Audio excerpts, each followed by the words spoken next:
and welcome back to the More Money Podcast. I'm your host, Jessica Morehouse, and today I've got a Canadian icon on the show. I have been watching her on TV for decades, and you have too if you are a big fan of home decorating and home design shows.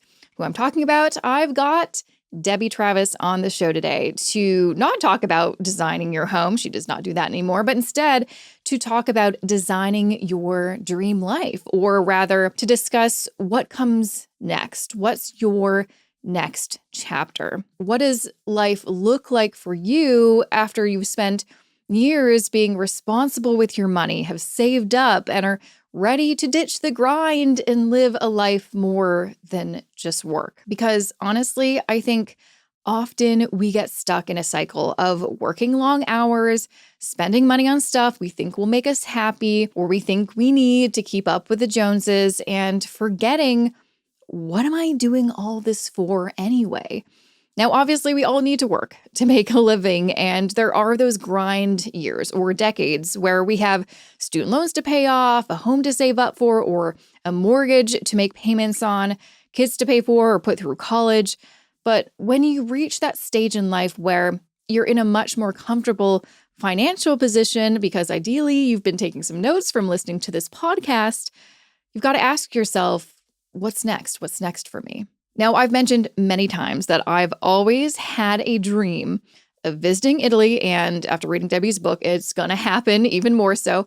And also, when I think of retiring, I'm certainly not sticking around in Toronto. As much as I love it, I'm not retiring here. I'm definitely going to live somewhere else with the much slower pace of life so I can spend more time outside and doing hobbies. And honestly, Debbie Travis is kind of living my ideal dream right now. She moved to the country with her husband in Tuscany and has been there for 10 years. And not only does she live there, but she actually built a retreat for women on her property so she can host people from all over the world so they can experience La Dolce Vita too. Now, a bit about Debbie, in case you don't know, she basically pioneered the modern day HGTV style home show.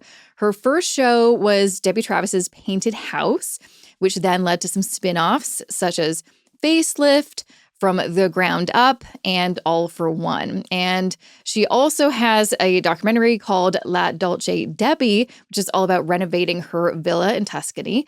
And you can check out that show on YouTube right now. But not only that, she's very well known for all of her books. She's written a lot of design books, but then a lot of books after she kind of finished with all the design stuff. So she has a book called Design Your Next Chapter, Joy, Life Lessons from a Tuscan Village, and her newest book, which I absolutely love, called Laugh More, Stories from an Unexpected Life, which I will be giving a copy away.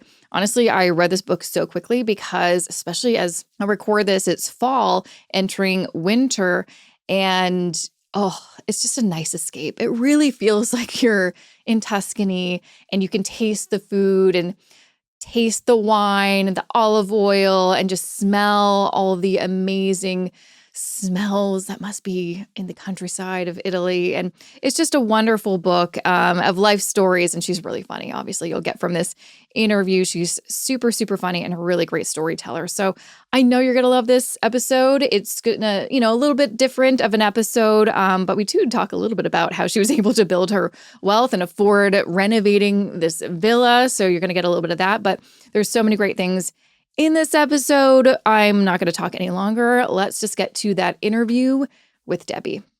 This episode of the More Money Podcast is supported by National Bank Direct Brokerage. Thinking about investing on your own?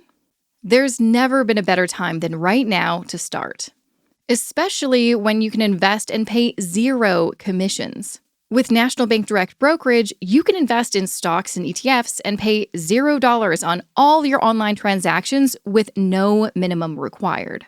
You may not know this, but 3 years ago, National Bank Direct Brokerage was the first broker from a Canadian bank to offer online trading of stocks and ETFs for zero commissions, helping their customers to keep more of their money so they could build wealth quicker. Considering most brokers charge on average $10 per trade, that can add up to a lot of extra money in your pocket. Not only that, their platform provides you everything and more to get started building and managing your own portfolio, such as resources to help improve your investment knowledge through their Learning Center, and tools to track your investments, make transactions seamlessly, look up stock quotes and market data, and access expert analysis from National Bank Financial and Morningstar.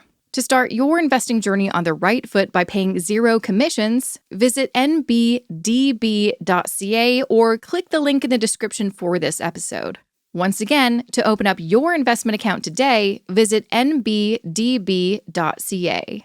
Welcome, Debbie, to the More Money Podcast. So excited to have you on. I've been probably watching you since the beginning. So huge fan. You're a Canadian British icon. And yeah, I love everything you do, especially the life that you're living right now, which is absolutely my dream. And you have another book. How many books do you have? I know there's a variety. There's some from kind of your past career in design. Now it sounds you're kind of more in writing the memoirs and stories of your life kind of thing. But how many total books have you put out? This is book number 12. Can you believe it? Oh my gosh. Still find it hard to call myself an author. You're definitely an author at this point. So the first 8 books were design books. So basically, we would photograph after every show that we made, and we made hundreds and hundreds and hundreds. We would photograph the spaces, and then my publisher in New York, which was Random House, still the same publisher. The first book was The Painted House. The second book was kitchen book, and then it was a bathroom book, and then it was a living room book. So that was the 8, the first 8 books. And then I was asked to do a book by my editor about, I'd done a story in one of the national newspapers about women going back to work. And the other celebrities had made it very serious, and I just made it very funny, how to beat your kids type of thing. And so my publisher called and said, would you be interested in doing a book about raising a family while you've got this crazy career? And so I'd never done anything like that before. And the book was called Not Guilty. And it was about the chaos of being a working mother. And it did really well. And so that was kind of number 9. And then when I had this journey of this next chapter, I became fascinated by other people's next chapters. So, I like to say it's a bit like buying a new car. You suddenly see that car everywhere, like, oh, she's got it in red. She's got it, So I started being attracted to other people's next chapters, somebody who'd maybe worked for the bank for 20 years and then decided they wanted to be a baker, or a surgeon who decided they just wanted to sing. And I started to kind of contact these people from all over the world, every age group, men and women, and wrote their story, and at the same time wrote my story of the trials and tribulations of going from one scenario, one kind of world into another, that bridge that you have to cross, and how scary, of course, it is, and in every way, whether financially or just having the confidence to do it. So then that book was a bestseller, and I was really lucky because I could go on a book tour. And then I wrote Joy, which was life lessons from a Tuscan villa, because we have people, mostly women, come to this villa for retreats, and to watch these women change in a week was quite remarkable.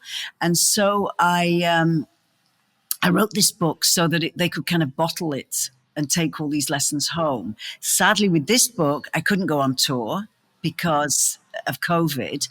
And Joy is a beautiful book full of great photography. And then I wrote Laugh More, Stories from an Unexpected Life. So it is, I guess, a bit of a memoir, but it's also about life here, and it's very funny, I think. No, I mean, you're very funny. I mean, I think that's probably why you were so successful. Like, even on your the many shows that you did, you're not just great at what you do. You're just a really funny, interesting person, and you just draw people in. And oh my gosh, like I said, I read your book so quickly because it was so beautifully written, and you could really visualize yourself in Italy and just living that life. I was telling my husband yesterday, I'm like, so here's the new plan. And I told him all about what we're going to do in our kind of next chapter. He's not on board, but that's okay. We can live Yeah. separately. You start with an idea and you live with that idea, and it's not always the right time for the next chapter. You might have 4 kids under 5, and you're not going to pack it all in. And but you can have that vision board and have those ideas, and sometimes they help you get through the day, as does laughter. So laughter is something, and we see it here when we put these groups of women together who don't know each other, and some of them are having a rough time. It could be divorce or hate their job or widowed or whatever it is. By putting the camaraderie of other women together, and women are good at this, men not so good, but women are really good at this, and they let their hair down, and there's no judgment, and they can really you hear them screaming with laughter from 7 o'clock in the morning when they're doing yoga till finally screaming at them, telling them to go to bed at 2 o'clock in the morning. And it's remarkable. And they talk and they laugh and they share stories. So I think laughter, especially coming as I'm a Brit, and quite a rainy country, even the people doing the weather on the news make a joke out. It's in our DNA Yeah. to have a good laugh, especially when things aren't going so well. So if you're in a situation where you're uncomfortable, or you're unhappy, or things have just gone wrong, or idiotic, and so we all do idiotic things. And that's really what the book's all about. Some of the complete messes I've got myself in over the years. And it's not always funny at the time. No. Yeah, no. Nearly arrested for selling cocaine and things like this, but when you tell the story back and you can see the funny side, layers like an onion are stripped off. And I think in today's world of people having anxiety, and the stress levels are over the top. Yeah. If we learn to not take everything quite so seriously, because there's a lot of hard stuff going on in the world at the moment. We're at war in many countries, and it's a really, really, just watching the news, you just feel like going, I just don't know what to do, but in your day-to-day life, you slip in a shop, or I went to a function the other day, and somebody said, "Is this a new fashion?" And I said, "What's that?" We've got different shoes on. I had gone out with 2 different left and right feet. And I mean, like, you either sob yourself to sleep because you've done something so dreadful. And in Italy, it's, it's a prison sentence to not dress well. And so you make a joke of it, and you just have a laugh. And then you've got a dinner party story to tell. Mm-hmm. Oh my Exactly. God, last week I had the wrong shoes on. And I think that's life. And there's a wonderful, wonderful saying, which is ridi spezzo. So the Italians, I've got it written here, say mangi bene, ridi spezzo, ama molto. And that means eat well, laugh more, love most. And I mean, is there anything, that's what life is. And if we could just take those 3 things, just love people more, eat really well, the best you can, and laugh more. There you go. There you go. And, on my podcast, it's, really focused on, improving your financial situation, building wealth. Really, sometimes it's like the practical side of things, but the other component that I never want to get lost, that I want to, have people like you on the show to talk about is, but what is this all for? And I think a lot of the time when you're in the weeds so with your right? When you're in the weeds with your finances, you lose track of what we're doing. Especially, I'd say, I live in Toronto. It's very difficult to not lose track of, why are we working so hard? Why are we up so early? Why are we working so late? Why are we trying to make all this money and save it and invest it and build it and all that kind of stuff?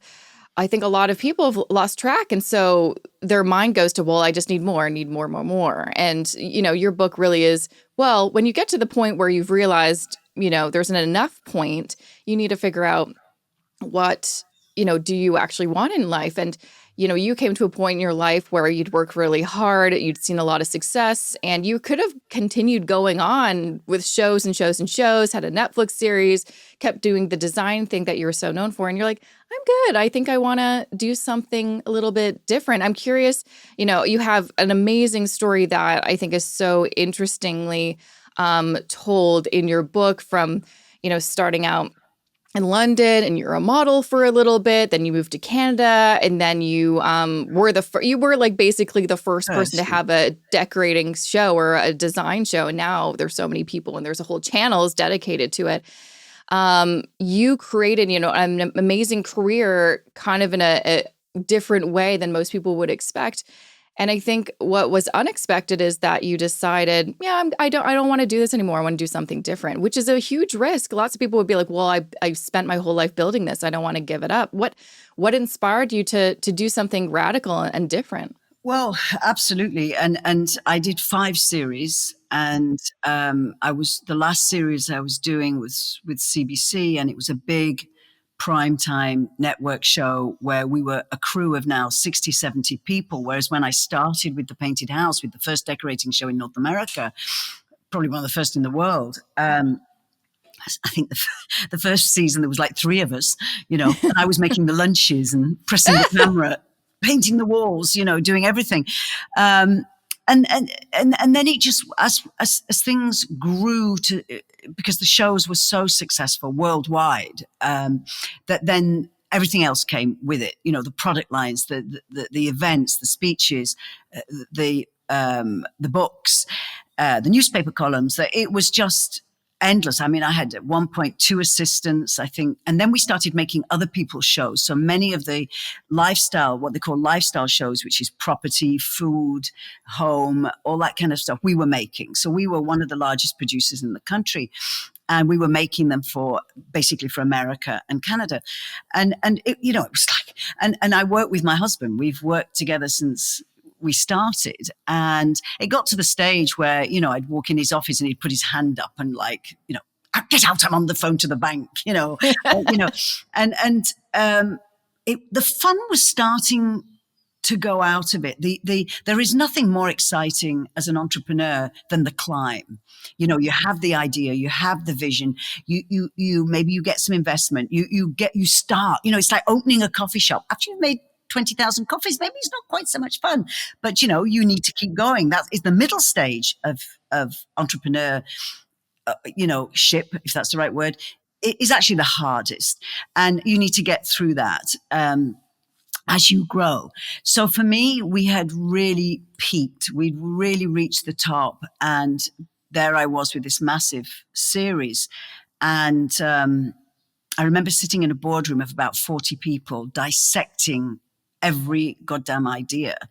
And in the old days, it was like, yeah, just go for it. There's nothing to lose. They were the new cables, the new cable channels, and they didn't care.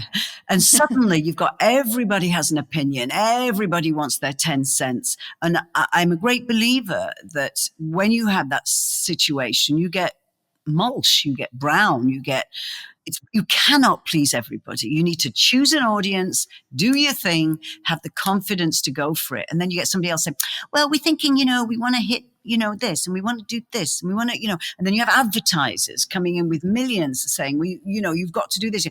And I just sat there, and we'd already kind of started this journey in Italy and fallen in love with this country for many reasons. And some of the reasons, you kind of brought up, and my head was there.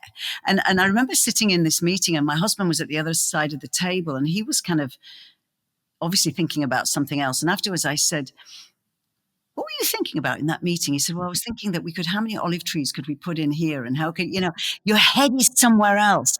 And one of the wonders of Italy is their way of life is so different from the work, have. I need 3 cars, 4 garages. I've got to have this. I've got to have this. I've got to go out for dinner. I've got to do this. You see people. I remember there's a big trend at the moment everywhere called foraging, which is where you can go out to the park or you can go in the countryside and you can learn how to pick mushrooms and different lettuces and wild garlic. And here, everybody forages. And at first, when we were first here, we saw, neighbors and locals up a bank, cutting wild asparagus and stuff. And I thought, well, they're so poor, they can't afford to buy our garbage asparagus that's been shipped in from Chile in the supermarket. No, if you've ever had wild asparagus cut on a hillside with a little bit of olive oil and pepper, and oh my God, there's nothing like it. So they're not doing that because they can't afford to buy stuff. They're doing it because they're out in the fresh air, they're chatting with their friend, and they've got something lovely for dinner. And so you start to get your head round this way of life. And then over the years, I started to change. And, do you really need another pair of shoes? They're only going to get ruined on this farm anyway. Do I really need? So I rarely actually go shopping. Yeah. I have just gone shopping in London because I'm on a book tour, but so I've got new shoes.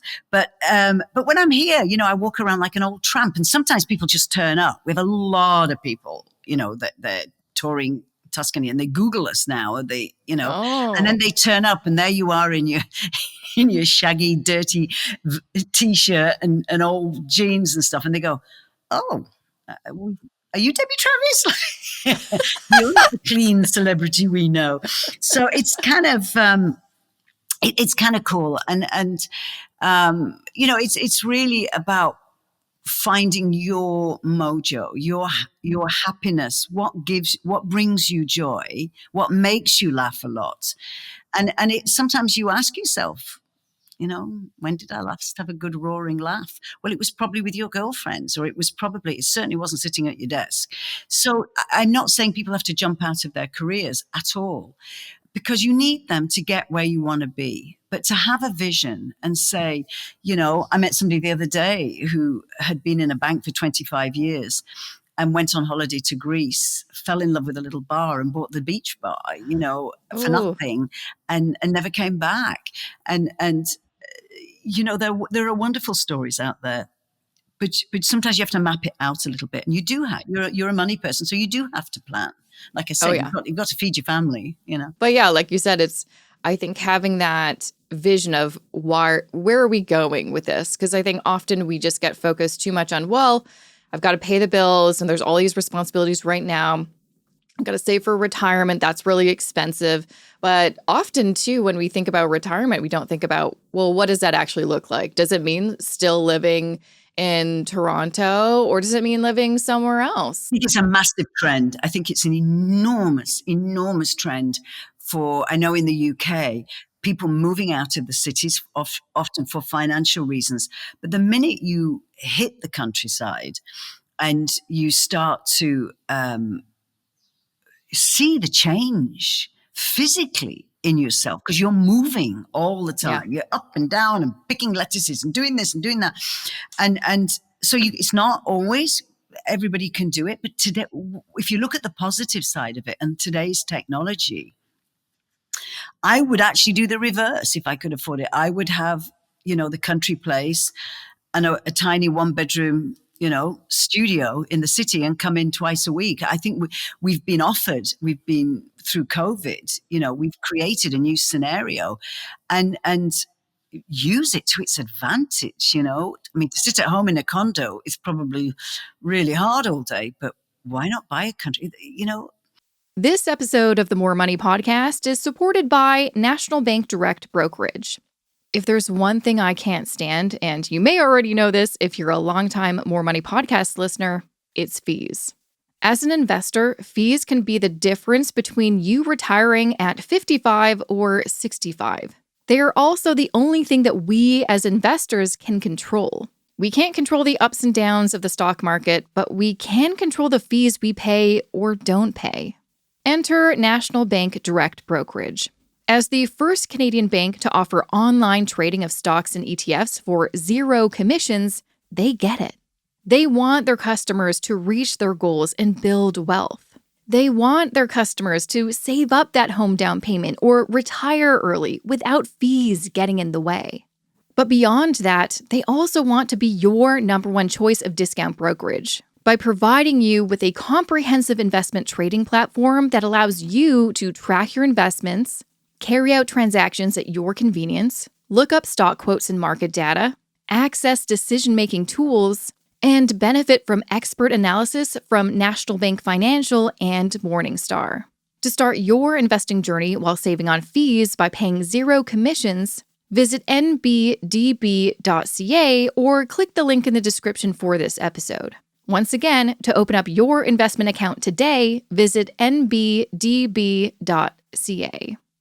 It's a wonderful way of life, and I think you'll see country areas growing, maybe more schools, more amenities, more, because I think a lot of people are going to make that leap.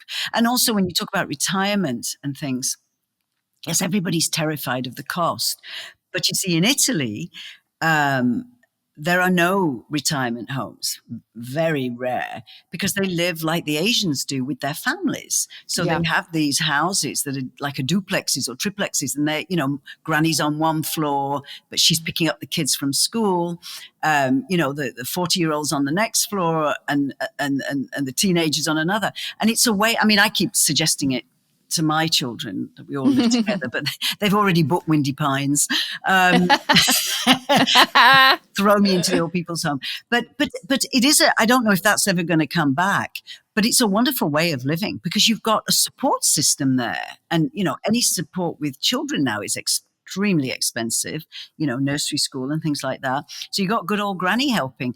So sometimes I think North America is sliding away from living life and having longevity. And we're seeing the numbers now where longevity is going down in North America.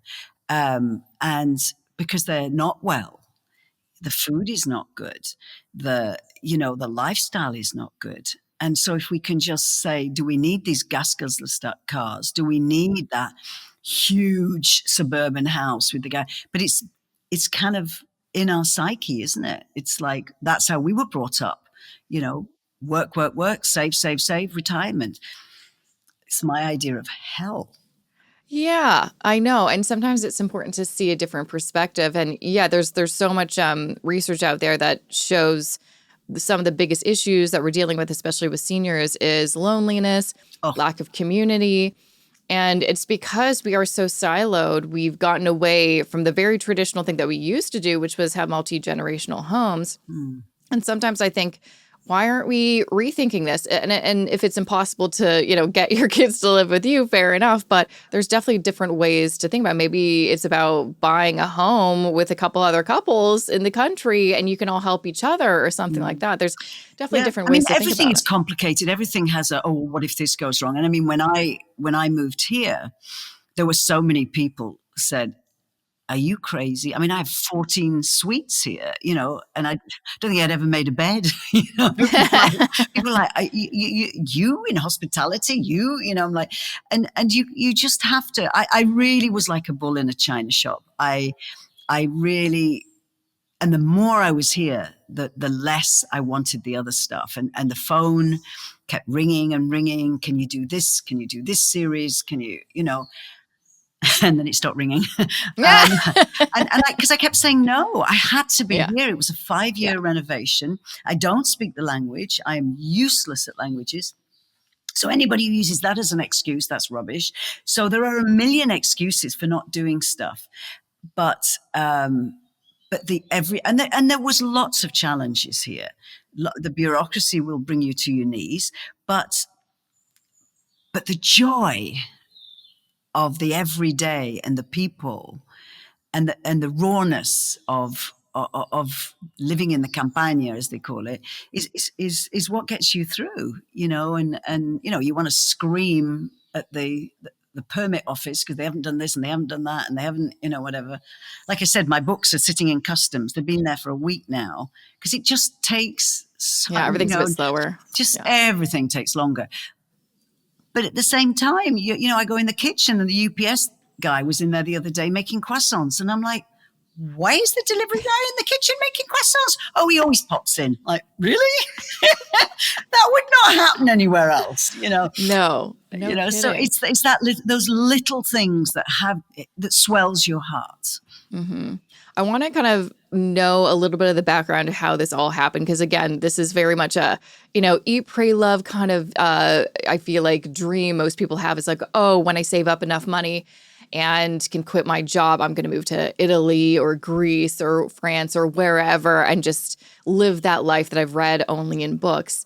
You were able to actually do it, but I think most people probably wouldn't go to the extent of buying this whole estate where now you have a business too. Now it's funny because it's like, oh, it's not just a vacation home. You do retreats. It's a huge property now, and it took 5 years to renovate. But for people's kind of curiosity, how did this actually go about? How did you decide Italy is the place that we want to go? This is the property we want to make our project. And it sounded like in your book, you didn't have the intention of making this whole basically, kind of a resort where people can kind of visit and you do retreats. You were just looking for a place to live. Absolutely. So we wanted we fell in love with Italy while we were filming because when we were doing the Painted House years and years and years ago, the first series, the show was doing really well. The budgets were going up and up. So we had more money to spend. So we would go to different countries to get inspired. And then we would come back. So let's say we went to Jamaica and came back and gave some poor bugger in Canada a reggae living room, pushing the strikes, and so we went to the Caribbean, we went to the Adirondacks, we went to England, we went to France, we went to Italy. And the trip in Italy, we used to be able to afford to take a crew. We would shoot lots of little segments, different things. So, we'd go to maybe some cathedral where they did faux marble, and I would come back and do the faux marble on somebody's kitchen. And on one of the trips, we were driving past the Cinque Terre, which the Cinque Terre is 5 UNESCO heritage villages, hanging fishing villages, all painted, these incredible colors. And, it's a huge tourist destination. Anyway, we were driving on a cliff and we stopped and said, let's get some footage. So we're standing on the side of the road and a woman came out of a house high up looking over the Mediterranean. Beautiful, beautiful, beautiful. And this woman came out and started shouting at us in Italian. And we couldn't really understand what she was saying. And then we managed to translate. She was saying, it's a lunch time. Why are you working? You crazy people come to my house for lunch. So we said, well, we can't because, we have a van full of equipment. So she did this wolf whistle and the old granny came out who was about 4'2", all dressed in black and said, she would guard the van. Anyway, we went through this doorway up this kind of ordinary staircase into a very ordinary apartment. And then she opened a door and there was a terrace hanging over the sea. And she put up on a lunch that I will never forget. And friends came and family came and nobody understood a word anybody was saying, the noise level. And the food just kept coming and coming. And then 2 hours later, we were spat out and we were on our way. And we were like, what was that? And that is life here. That's what happens. And so we couldn't get it out of our head. So we came back. Virtually every holiday was spent here. We'd rent houses, which is a wonderful way to find out where you want to be. Very easy to rent a house here. And, you can rent with three couples and all the kids. And as long as you've got a pool and all kids eat spaghetti and pizza. And it's an inexpensive holiday. So we did it for 12 years. And what we would do is we'd rent a house. And then when everybody left, we would stay on and go house hunting. So we didn't know whether we wanted to go to Sicily or Puglia or the north or Tuscany.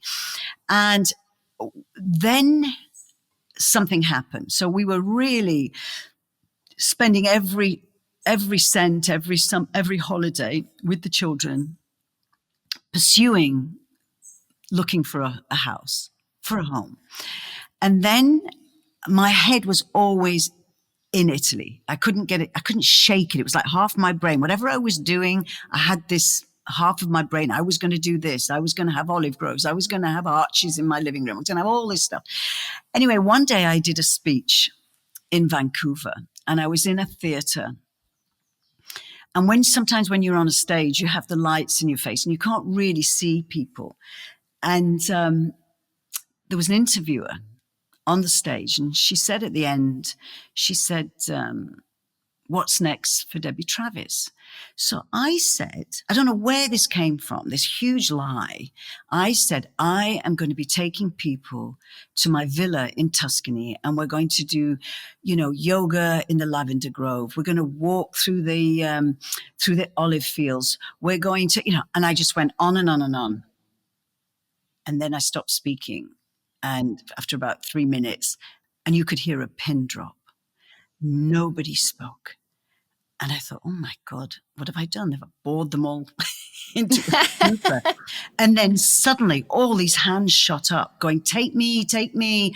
Men wrote the next day saying, take her, take her. and I didn't have a villa in Tuscany. I'd made the whole thing up. Oh my gosh. But I knew sitting there that there was an audience. Yeah. There was an audience who could feel how I felt when I come here.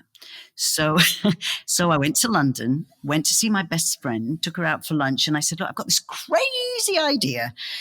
Do you want to do retreats with me? Now, in those days, this is in 2008, nobody, so it was ages ago, I was still filming, I was still doing stuff, but nobody had, the word retreat was very religious sounding. Oh, yeah. Now, of course, every Tom, Dick, and Harry is doing a retreat. So we came to the area I'm in now, and we found a dusty old villa. It was a B&B, no guests, and it was revolting inside, but it had like 10 bedrooms.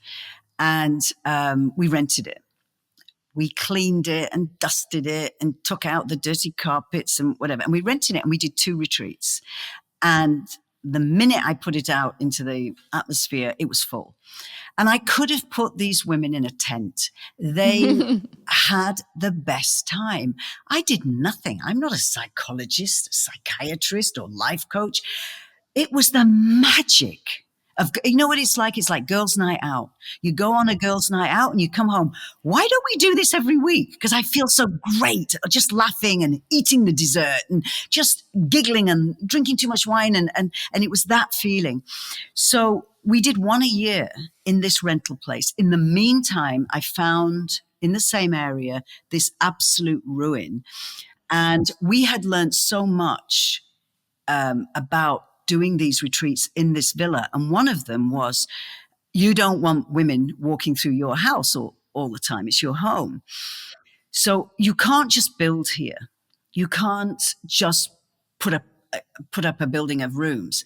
You have to have something called volume, and that means it could be pigsties. You could turn those into rooms, which I did. There was an old barn, turned those into suites. So we found this property, which was 3 buildings, an old villa with no roof, trees growing through it, pigs running around, and then an old barn, which was falling down, but it was classified as volume, and then like 30 pigsties. And so I love saying to people when they arrive, yes, you're sleeping in a pigsty, and they look at you like, but they're gorgeous. Any pig would be delighted. So we kind of learned the business, and we're always full. I mean, we just put the dates up, and people go, and people. So we've had people here 10 days ago who were waiting 5 years, because Wow. you kind of get chosen, but sometimes it's just luck of the draw, really. And we have people from all over the world and different ages. And then a lot of women said, I want to bring my husband back. I'd love to give him this experience. And I'm thinking, oh God, I just imagine sitting with men opening up, Don't think that's going to work. But what do men like? They love cars, and they love classic cars. So we now do classic car rallies. And that is when you see men so happy, on a normal holiday, you take your guy on holiday and he's like, you book all the restaurants, you do everything, they're doing what their wife wants. Here, they're driving these cars. They're seeing Tuscany from behind the wheels, and we supply the cars. So it's one guy said to me a week ago, the last time my face hurt like this, aching, the muscles, was on my wedding day. And I thought that was the best compliment ever, because they're like little boys. They're like, no, eat your cornflakes before you get in the car. You've got to have breakfast. So that's kind of how it rolled out, really. And and also the advantage I had, because a lot of people have a dream of opening a B&B and doing all that Sure. kind of stuff. The thing is, you have to work with agents, you have to get it out there, and it's a very saturated market. With me, the advantage was I had a following, you know, of people who followed me over the years. And so, they're the people who come, Hmm.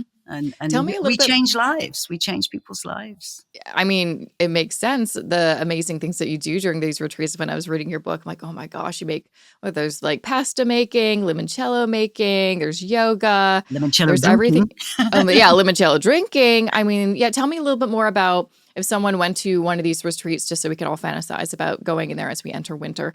Um, what happens? What do you Well, it's a little do? bit of everything. We offer all this stuff, so you don't have to do yoga. You don't have to, but it's not a yoga retreat. But it's really we do a lot of walking. There's walks every day because women are at their best, I think. You go out with a walk with a friend and nobody walks in silence. And that's how you share. And I actually have a beautiful framed photograph of a woman in her 60s and a woman in her 30s walking hand in hand in front of me from the back in such a deep conversation, and they hadn't known each other 4 days before. Now, you were talking earlier about loneliness, and loneliness is, believe me, yes, it's with older people, but it is certainly with young people. And we're seeing it more and more. They're the people sobbing in my arms. They're 30 and 40-year-olds who are so lonely. It's so painful to watch because they've lost the ability. Life has taken away my mum's era of talking over the back fence to her best friend about, her idiot husband or whatever it is, or the naughty children. And we've lost that. And then we have this era of, we have to be better or the same as somebody else. With social media, we've got an image to, nobody ever goes, oh my God, do you want to throw your baby through the window? Yeah, me too. You're not going to throw the baby through the window, but just by letting out your frustration and sharing it with another mum who's exhausted, it eases it. Same going back to laughter. You have a glass of wine and a great giggle.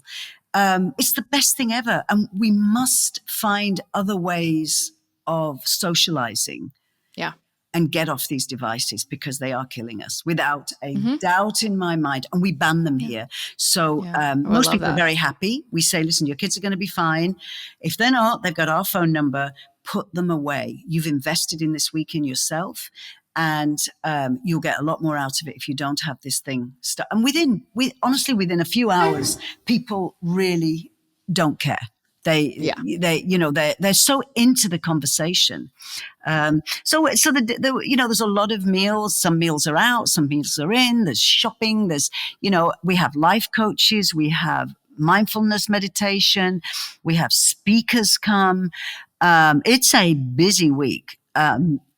But it's also a time we have a great pool. So it's a time where, when it's very hot, people can, veg by the pool with several bottles of Aperol spritz. They drink a lot, I have to say, because it's all It's Italy. included. Of course you're gonna, Oh, God. It's like the guy who takes the garbage out, he's like, what? That's a year's supply for him. And it's like 18 women. And then of course with the car rallies, they're driving, for all day, and they're swapping cars during the day, and then there is no drinking when they go out because we have lunch out. Obviously, they're driving a beautiful E-Type Jag or Ferrari or Maserati or whatever, so you can't have wine at lunchtime, but they make up for it in the evening. Yeah. So I love it. I love making people happy. We have emails that come through from people who have been here like 10 years ago. And I mean, next year will be our 10th year at the villa. So we opened the villa in 2015. And then it was a whole different, experience than in this tatty old rental place we had. So it's nearly 10 years that we've been doing it at the villa. Yeah. Do you want to kind of speak to how you were like just the practical nature of actually, you got the property and it definitely wasn't livable.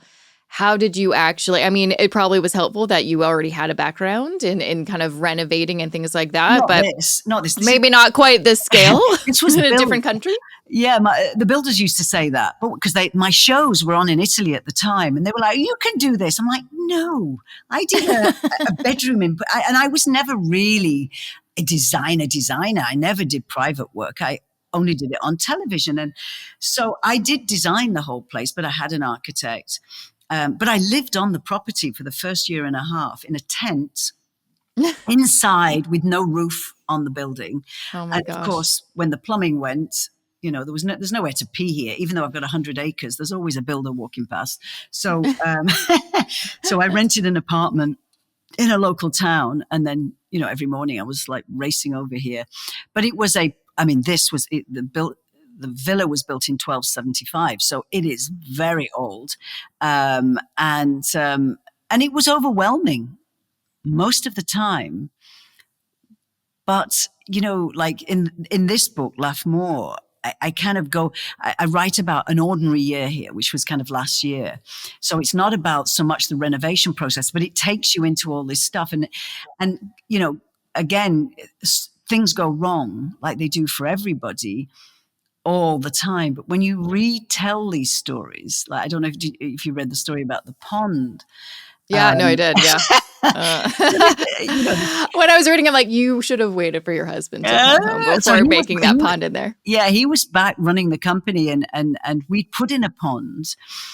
Not a huge thing, but a lovely, beautiful pond. But we put it with a black liner, and so when we have no water, which is the case in the summer, all I saw was a meter all the way around of slimy black plastic. And one day I was alone here, and this is like 18 months ago. And I see this car parked, and there's this very slick, like a caricature of an Italian guy with the Prada pants and the shiny shoes. And I'm in the middle of the countryside. And he spoke very good English, and he said, "Call me Principetta, princess." And he says, "Have you ever thought of, putting in a pond?" This is before actually we put in this. And I said, "Oh, I would love to put in a pond and everything." And so before I could blink, like 10 guys turned up, and he was digging this great big hole, like an amphitheater, lining it with this plastic. And then halfway through, my husband came back, and he'd left me cash, of which I'd given to this man up front. Of course, you're a money person. You never do that. And of course, did I see him again? No, I did not. Well, the pond leaked. Everything went wrong. And then, of course, like I said, when the water went down in the summer, you just saw black plastic. So 18 months ago, we had to rip this whole thing out. So, you laugh about it now, and that stops you being bitter and crying. But we all make mistakes like that, and laughter and scenarios ease the drama of what goes on. Even if you get fired from your job, if you see the funny side of it, it's not funny at the time, but if you can see the funny side of life, it really is so good for you. You can feel endorphins when you smile and laugh going through you. Yeah.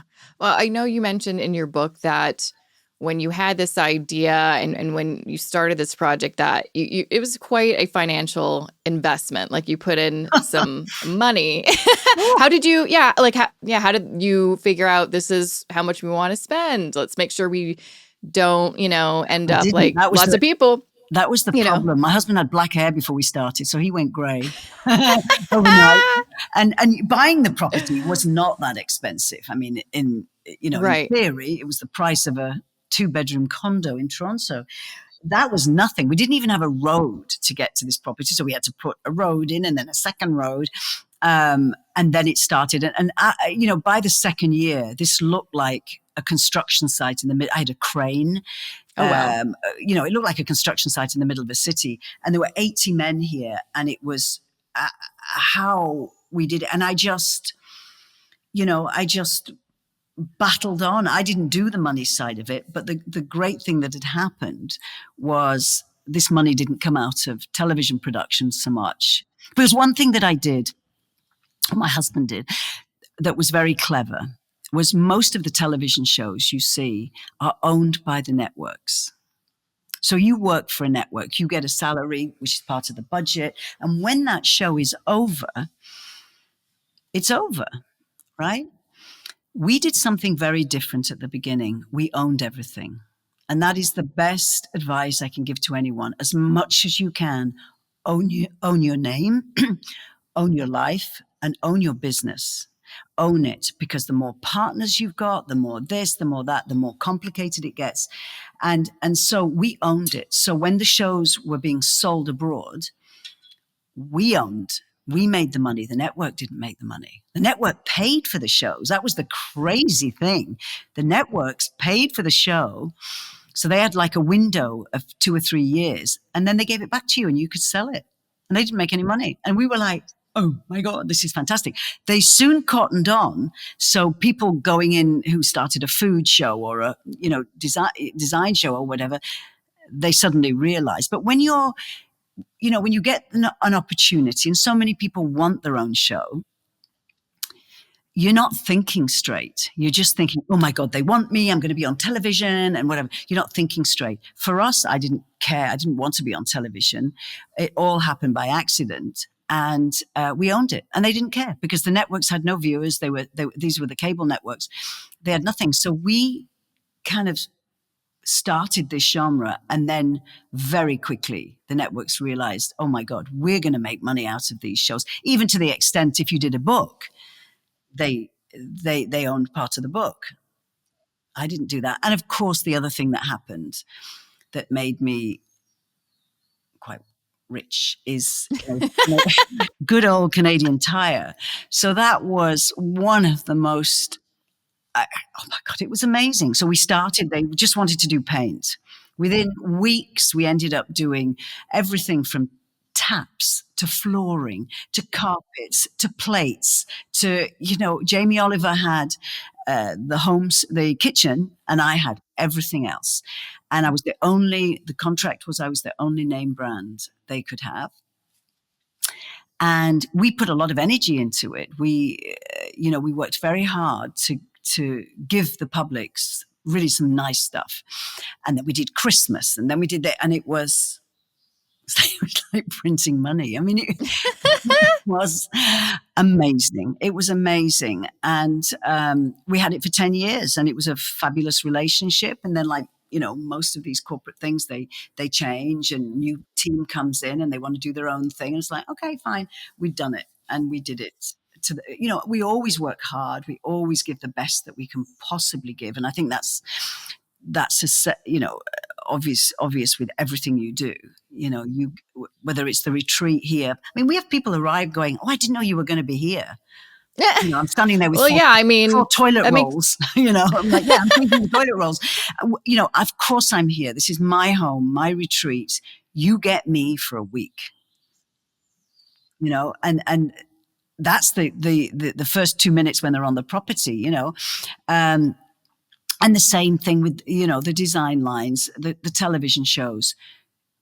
Do the best you can possibly do. Give the best. And it'll come back in rewards. So I think I would say it's the house that Canadian Tire built. Yeah. Thanks, Canadian Tire. Yeah. Thank you so much. I'm blessed. Yeah.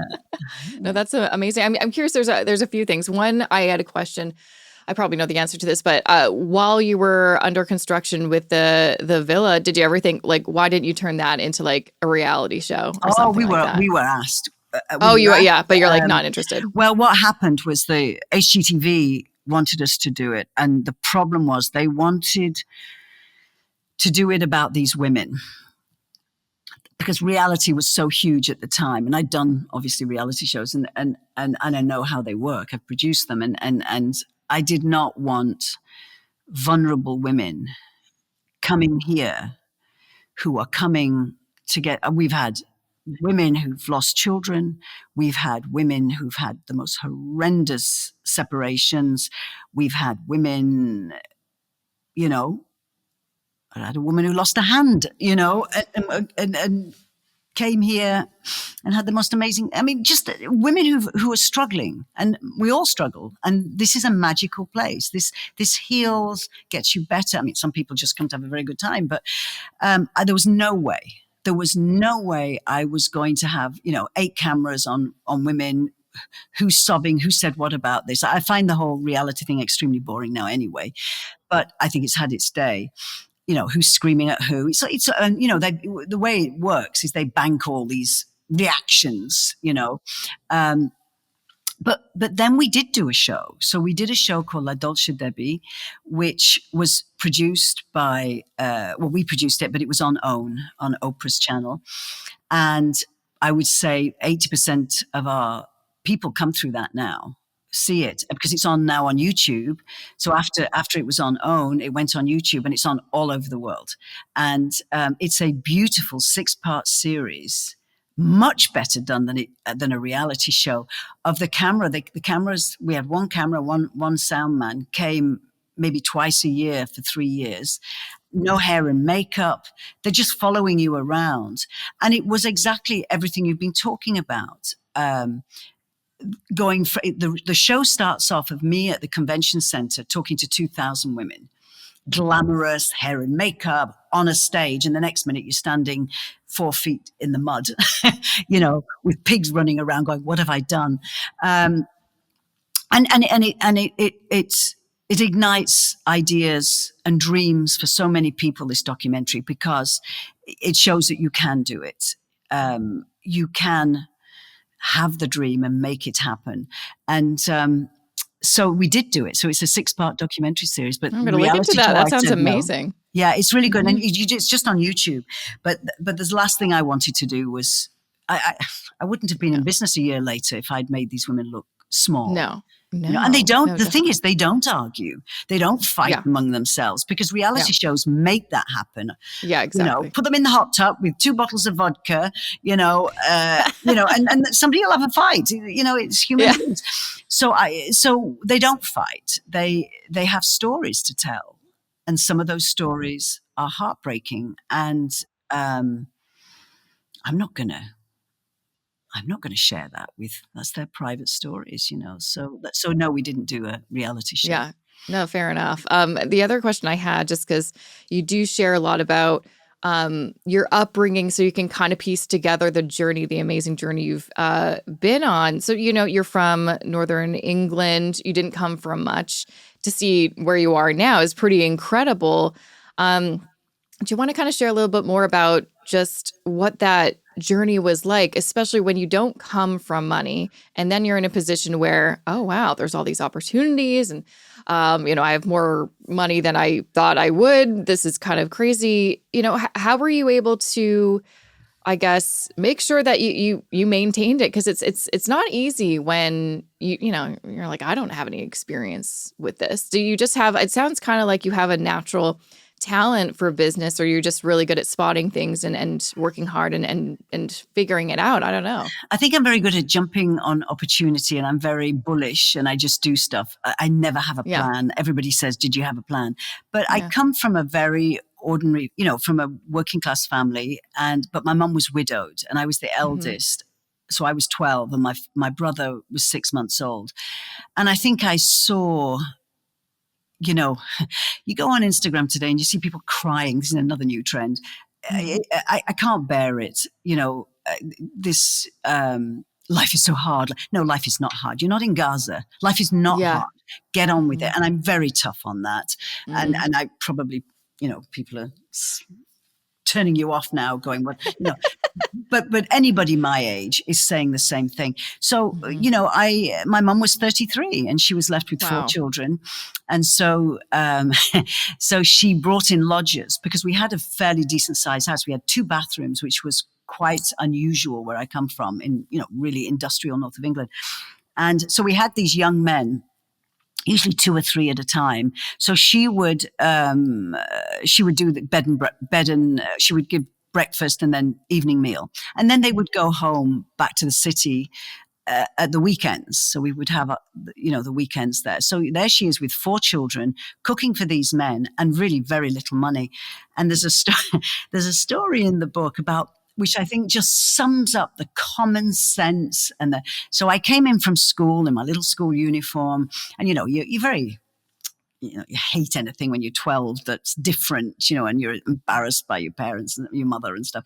So I walk in the kitchen, and there's a lovely smell, and she's at the kitchen sink and she's frying onions. And I said, that smells good, Mum. I said, what are you cooking? So she's cooking for the men, the lodgers. And she said, oh, I'm making shepherd's pie. And you know what shepherd's pie is? It's mincemeat. I love shepherd's pie. Yeah, mincemeat with mashed potato. Yeah. And as she's saying it, she got her back to me. I look at the counter, and there are 2 empty tins of dog food. And to this day, I can remember the humiliation of and I said, Mum, we don't have a dog. And she said, oh, a few fried onions and some peas, and they'll never know. If dog can eat it, these 2 lads can eat it. And I was like, oh my God. So there came out of the oven this crispy, perfect potato, and underneath it was dog food with carrots, peas, and onions. And I sat on the stairs. They used the dining room, and these 3 men tucked into it. And I'm sitting on the stairs thinking, we're all going to prison. They're going to die, And one of them came out and he said, oh, Debbie, he said, that was delicious. Would you ask your mother if there's any more? Well, so they survived. She obviously had no money for meat by the end of the week. And it's that you have to get through every day. And that's what she did. And when I was 16, so I have no education. I mean, I left school at 16, which a lot of my generation did. You were pretty much upper class if you went on to university, or super clever, which I wasn't. And I said, can I move to London? And I'll never forget. I'm 16 and a half. I mean, if that was my kids, I would have had a fit. And I said, I'm getting the bus to London. And she said, do you want a jam sandwich for the journey? And that was it.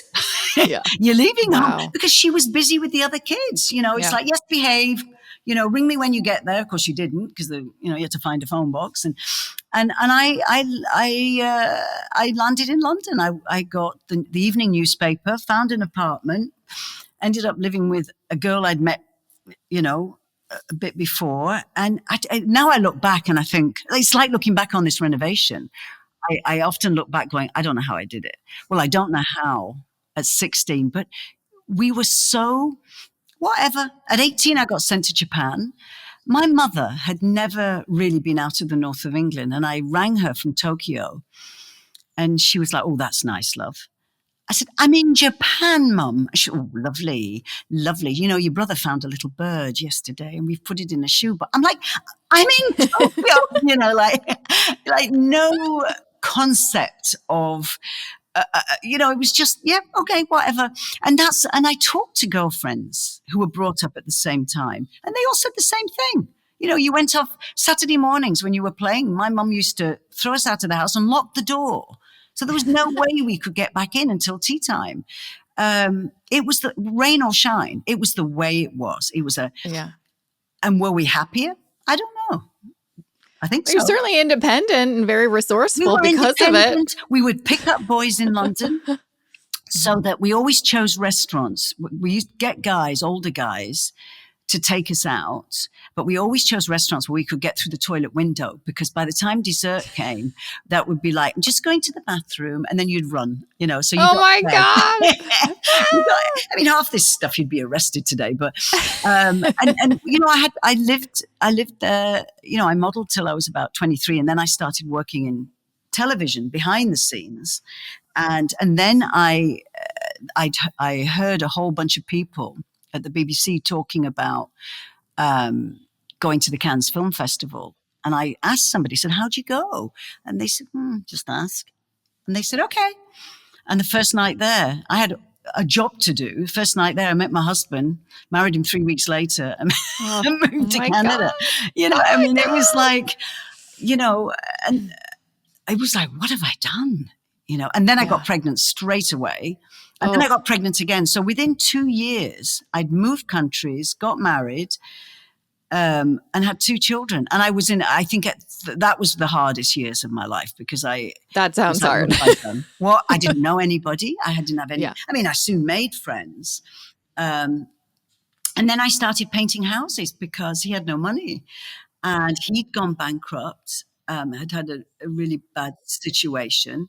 And I bought a bucket and some paint and I started painting houses with all the faux finishes, which I'd learned to do as a bit of a hobby. And it was, it was quite hot. It was all exploding in England. And then I started a school teaching people how to do it. And then people said, "Oh, it was the time of VHSs like Jane Fonda and Exercise, and you bought you rented. Remember, you went to Blockbuster and whatever." So we made a video, and we sold 1 million copies of that video. And I got invited on all these chat shows across America and across Canada, morning shows and things like that. And then one day at CTV, a producer came downstairs. She runs one of the biggest networks now, and said, "Would you ever turn this into a TV show? We have something called cable starting." I'm like, who would watch a television show about paint? Anyway, they said, "Well, probably nobody, but give it a go." They gave me $10,000. That's all for the. Yeah. For the. What year was that? I think that was the end of the 90s. Yeah. Wow. And then it went back to Cannes, and PBS had a show called This Old House. Oh, I loved that show. Well, I grew up with that show. Partnered me because I was the girly side and they were the male side. So it was on American television straight away. And then I went to a trade show with the videos, and publishers were there. And they all said, "Come in and see us." So I went to New York and I saw like 4 publishers. And then I started to realize, they were offering me like $5,000 to do a book. And I knew you couldn't do a design book without photography, and who paid for the photography. And one of the publishers was Random House, the largest in the world. And I rang this woman. I had her card, and I rang her up and I said, "I met you at the trade show about a month ago in Atlanta, and you said to stay in touch and about possibly doing a book." She said, "Well, send in your manuscript." And I said, "What's that?" And she said, obviously, she said, "Well, let us know when you've done something." I said, "But I'm here." She said, "Where are you?" I said, "I'm in the lobby." Literally here. And that second changed my life. And she said, "You better come upstairs." And then PBS was happening at the same time. And so they got on the bandwagon and they gave me an 8-book deal, which was unheard of. The only other person who'd done that was Martha Stewart. And she was just beginning. And that's how it happened. Wow. And that's how I got the book deal. And I'm still with the same publisher today. I mean, might as well. Might as well. I'm curious, what my one question was, how did you sell 1 million copies of your VHS back when there was internet back then, but it wasn't like it is today? How did it spread like wildfire? 1 million copies is a lot of copies. So we sold it through gift shops. So I went to trade shows and big stores. There was a store in the States called Burlington Coats. And I remember that I'm standing on a stand at a trade show, tiny little stand. I shared it with another girl who had candles and stuff. And they were in little display boxes, and they were in gift shops around North America. And this woman came in, and she had an entourage behind her of, young women helping her to choose stuff for this chain of stores. And I think she bought 200,000 or something. My God. I'm trying to work out the zeros, Yeah. And it was remarkable. And I went on these chat shows and radio shows and I became regulars on some of them. And then the show exploded. And then, towards the end of The Painted House, I got on Oprah. So the books Amazon had just started. And when you watch your books, I think I went to number 3, number 5, and number 10 on Amazon with the first 3 books. Unheard of. And that was the power of Oprah. And then everything, everything, every time I went on, everything just opened up. So it was, a lot of it is timing. I was the first. But I was also not really into decorating at all. It was quite boring. I mean, it's probably the most boring subject to talk about. What was interesting was people. So when I did Facelift, which was my favorite show, where it was the first show where somebody went away and we surprised them. Mm-hmm. it wasn't about, did you do the right color with this? It was about, you go away for 4 days and you come back and somebody's gutted your house. What's the first thing you're thinking is like, oh my God, how did I leave the house that morning? Where was my underwear? What was under the bed? I'll tell you, I saw a few things under the bed. It's the shock of it all. And that's what we were really good at. And that's what everybody tried to copy. And that was magic, because it was people, and we were often did the renovation with the husband, because it was more exciting to surprise the woman. And of course, husbands are pretty useless in this, in decorating stuff. So they were funny, and they were, they were real, and the kids helping, and the granny next door, and the friend over the fence. And then we'd bring they might have a daughter at university in Paris, so we would bring her back. And so it was this huge surprise. And it was a big team doing that. And my director actually is here in Italy on holiday, and she's actually coming in a few hours, and I haven't seen her for a long time. And we had so much fun finding people's quirky things. So, you'd interview the neighbor, and she said, well, she hates yellow. Well, of course, we'd go and do yellow, and so anything to get these reactions. But we also gave them a beautiful, they got flooring and new kitchens and all this stuff. And for me, that was, it was incredible. So it wasn't about the decor so much. It was about people, and how wonderful people can be, and how awful people can be. But it was the nice side of reality, I think. Yeah. Yeah. I mean, I think that's, there's not as much of that anymore. It's definitely morphed, but I think that's why people are still drawn to you all these years later. You're very much a people person, right? And I think that's, why you've had such longevity. And thank you so much for coming on the show and sharing a little bit about your journey and your story. And although most of us probably will never be able to replicate exactly what you're able to do, I still feel like I love the just idea. Let's get back to, what are we doing this for? And what are our dreams? Because I think often we're too just busy living life and paying our bills and getting through it to be like, let's take a minute, put down the phone, and think about what can we achieve? Let's put those dreams out there. You never know. That's what's so wonderful about books, because books take you away. You've had a long day, and instead of sticking the television on, which we all do, and I wanted Laugh More especially to be something, because we are all overwhelmed with what's going on in the world. And I wanted it to kind of envelope somebody, for them to sit with a glass of wine or a cup of tea in the evening, put the kids to bed, and just chuckle and giggle and roar with laughter. And when I'd send these stories into my editor, and one day I thought she was crying, and I said, "What's wrong?" She said, "I can't stop laughing. Did that really happen, Debbie?" And I said, "Yes, it did." And of course, when you're writing it, so the book is about a year here, but as I'm telling a story, let's say about the market, the crazy drivers and the women in the cars, and just mad, and then it takes you back to another story about a market that I did when I was 18 or 19 and nearly got arrested. And so you're jumping in and out. So it's not a true memoir I was born on. It just takes you into the history. And then some of the stories are quite poignant. I went to 2 Catholic schools, 2 convents, which were awful, absolutely dreadful, and cruel and just dreadful. And it was very hard. It was very hard to write about that. And you're writing and you're thinking, was it really that bad? Have I imagined this over the years? And then you ring a friend from your childhood and they say, oh yeah, that's what they did, Yeah. No, I actually loved that it was in and out, and there's, flash forwards, flashbacks. There's just, everything you can want. And I love how you organized it in seasons. So you start with, winter, then spring. And there's recipes in it too, because I know, I love your recipes. I'm like, oh my gosh, I love that. because food, ignites memories. Memories ignite a meal. If you're talking to a friend, you go, oh my God, we went there once. We had this incredible souffle. And, so I wanted to put recipes dotted all the way through, and they're really good ones.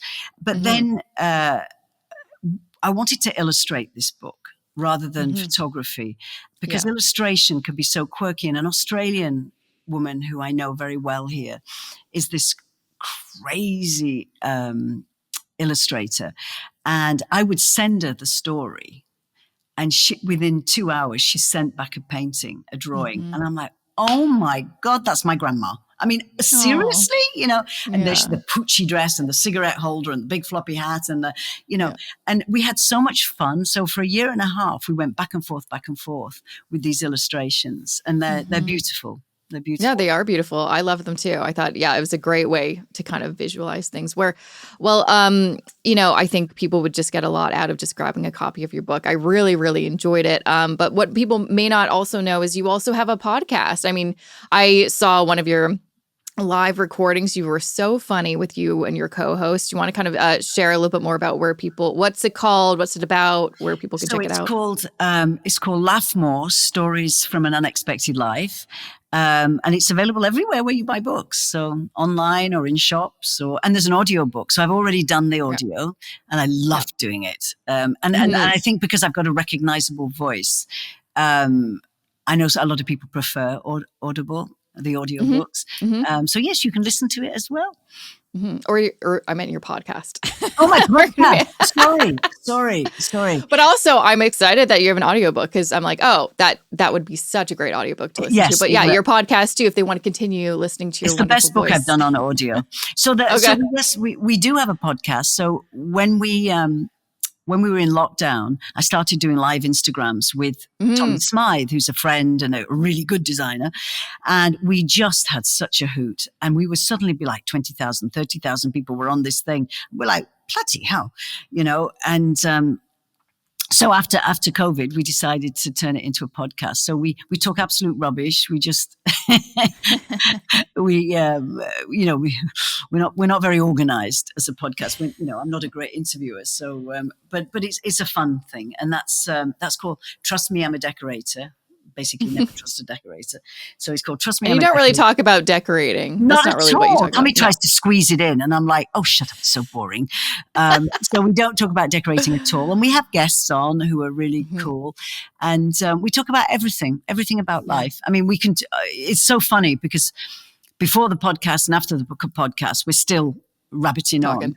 and yeah, so we could talk for hours, the two of us. And we're two Yeah. completely different people. There's this, cute Canadian gay guy, and there's this crazy British woman, yeah, it's just chemistry. He's Yeah. really good, and yeah, I Yeah. enjoy doing it.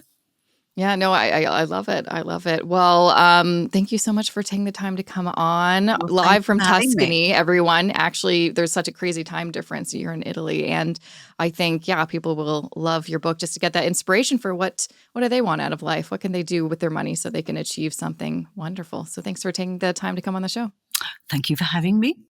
And that was my episode with Debbie Travis. Make sure to grab a copy of her book, Laugh More: Stories from an Unexpected Life, out on shelves now. And make sure to check out her hilarious podcast with her co host, Tommy Smythe. Trust Me, I'm a Decorator. To learn more about Debbie, make sure to check out her website, debbietravis.com, and follow her on Instagram at Debbie_Travis. It's really nice Instagram because you could just follow her and her life in Italy, which is really nice to do. So make sure to check it out. As I mentioned at the beginning of this episode, I am giving away a copy of Debbie's book, Laugh More. So go to jessicamorehouse.com/contest to enter to win a copy. Again, really great read. Really great read. I am giving away copies of other books that have been featured on this season of the podcast. So again, jessicamorehouse.com/contest. You can enter to win all of the different books. You'll only win one, of course, but you enter all of them, more chance of you actually winning a book. And speaking of books, and I'm going to say this every single time until my book comes out. And even then, I'm probably going to be talking about it. I also have a book coming out December 31st, 2024, New Year's Eve. My book, Everything But Money: The Hidden Barriers Between You and Financial Freedom. You can pre-order now. Just go to jessicamorehouse.com/book. And if you do pre-order, definitely go to that page, jessicamorehouse.com/book, because there's information on how you can access a bunch of amazing freebies that are only going to be accessible for people who pre-order. You just put in your contact details, And proof of purchase. So I know that you did pre-order. And then once the book's out, you will get access to a bunch of worksheets, video and audio, a bunch of exciting extras and freebies that you're going to absolutely love. And also speaking, because I know Debbie mentioned in the episode that she recorded her own audiobook, which I love. I would listen to her for hours and hours and hours. I'm also going to be the narrator for my own audiobook. So that's happening, and that's something to look forward to. So you can buy the audiobook or the paperback or the digital copy. Buy all three, do whatever you want to do, but support this first-time author, won't you? Won't you? If you've been listening to this show since the beginning, which is 9 years, that means I've given you 9 years of free content that has hopefully helped you on your own financial journey. But also this book is just a bit of a departure from the podcast, quite honestly, even though I have been trying to integrate certain topics into the past couple of seasons while I've been writing my book. So it's not a huge, like, what is this? But it's not a how-to money book. There's a million of those. I know those authors have been on this podcast, and it's great.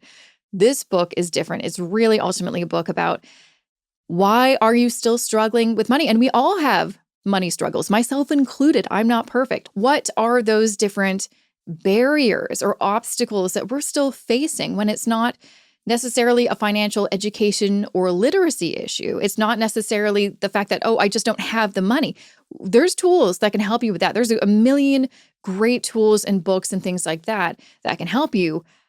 But if those aren't helping you and you're still running into trouble, you're still getting into debt, you still can't put money into savings for whatever reason, you keep spending it, you can't get over this fear of investing, what's going on? This book has the answers. So that's really what the book is all about. I'm really excited about it. So that is it for me. Thank you so much for listening and watching. I hope you really enjoyed this episode. And with that, I'm going to see you back here next Wednesday with a fresh new episode of the More Money Podcast. The More Money Podcast would not be possible without the amazing talents of video editor Justice Carrar and podcast producer Matt Rideout, who you can find at mravcanada.com.